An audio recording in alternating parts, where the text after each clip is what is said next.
All right, today let's talk about comparing and ordering integers. I don't know why I'm writing in red. Okay, we're going to use the number line a lot for this. Okay, it'll just give us a visual of where numbers are in comparison to other numbers. Okay, so let's start off by comparing a couple integers. Okay, some of these you'll probably know, some of them you may not. Okay. And we'll go back and we're going to check the number line every time. Okay, so this first one, let's look at -2 blank 8. Okay, and we want to fill in the circle with, maybe I should have written that up there. Let's do this. Fill circle with less than, greater than, or equal to. Okay, and remember that the kind of arrow side of the less than, greater than, less than, or greater than sign points at the smaller number. Okay, so this tip right here, right there, points at the smaller number. Okay, or you can think of it as an alligator's mouth is open the other way, and the alligator always wants to eat the bigger number because it's bigger. That's what I was taught anyway. So that'll work. Okay, so let's flip back. We've got -2 and we've got 8. Let's look at our number line here. Where would -2? This number line is gigantic. Should I add a number line? Can I do that quick? Oh, this one would actually work. Let's just go. Okay, we got two number lines, so we can work on either one of them. Okay, -2 is right here, and 8 is here.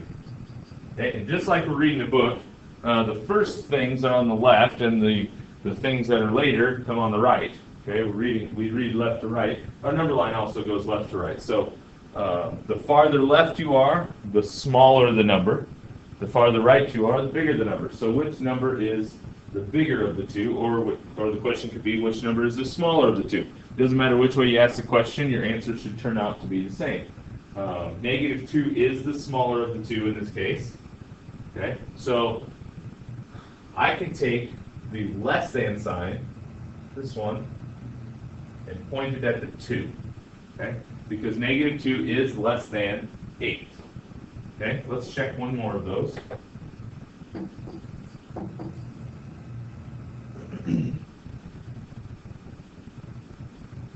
how about -5 and -6? Okay, this one's a little tougher because they're both negative numbers.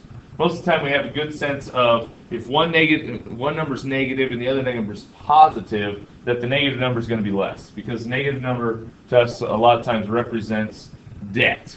Okay, you owe somebody money, or you owe somebody something. Okay, positives are things you have. Maybe positive numbers normally. So it's kind of easy for us to compare a negative and a positive. Comparing two negatives, that's a different story.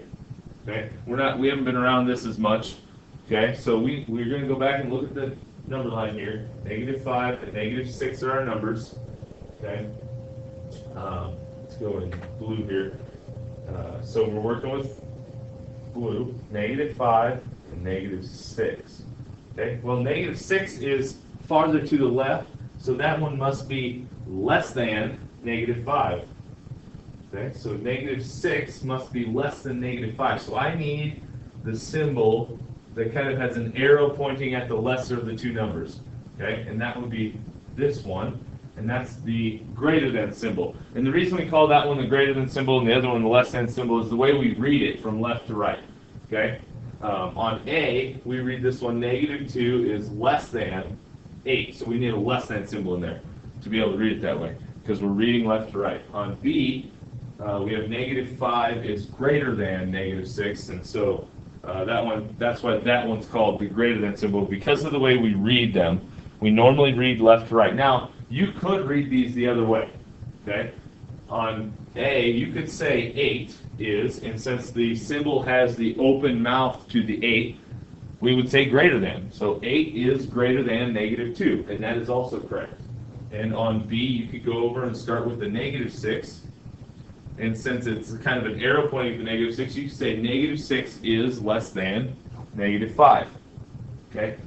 Either way of saying those is correct. Okay? Now let's order some numbers.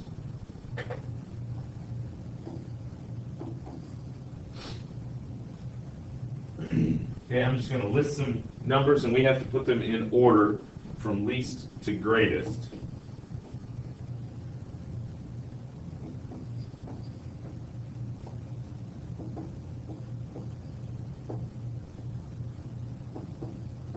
Oops, negative 24. This so I had the big number line out. Negative 38. And 38. Let's see, 1, 2, 3, 4, 5, 6. 1, 2, 3, 4, 5, 6. That's something I always try to get used to, or get students used to doing, is checking what they wrote down when they wrote it down. Okay. A lot of times I'll have a student come up and have a mistake on the paper, and they'll say, I can't get this answer to come out, and then we'll look at the problem, and they've written it down on their paper wrong. So I always try to check that right after I've written it down to make sure that I have the correct numbers or problem on my paper.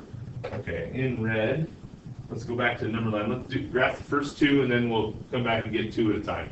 51 and negative 63. Okay, on the top one, 51, and I'm going to put a dash like about where it'd be.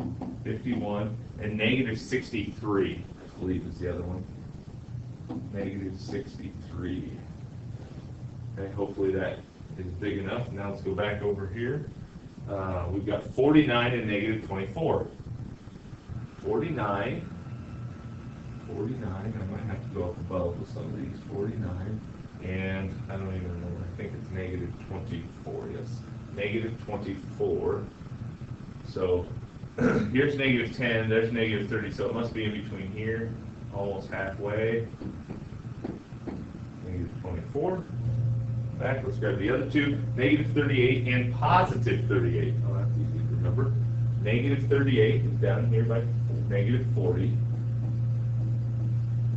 And positive 38 is up here by 40. Okay, and now we should be able to just go start on the left and rewrite these.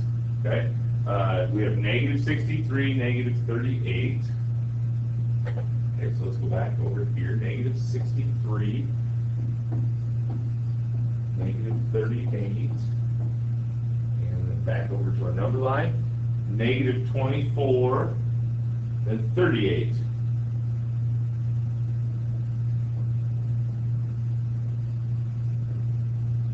Okay, back to our number line. 49 and 51, the last two left. 49 and 51. And we've put these in order from least to greatest using a number line. Okay. At some point, you should be able to get used to the idea of figuring out how to order these without using the number line. But for right now, let's at least draw one on our papers so that we can look at it. If it's just by tens like this last one was, okay, it's just a good idea. I have this one going by tens from negative 100 to 100. Just a good idea so you can look at the number line and see where these numbers fall in the number line. Okay, it only takes one to look at for the entire assignment, so it should be a good way to get used to where these numbers fall in comparison to each other.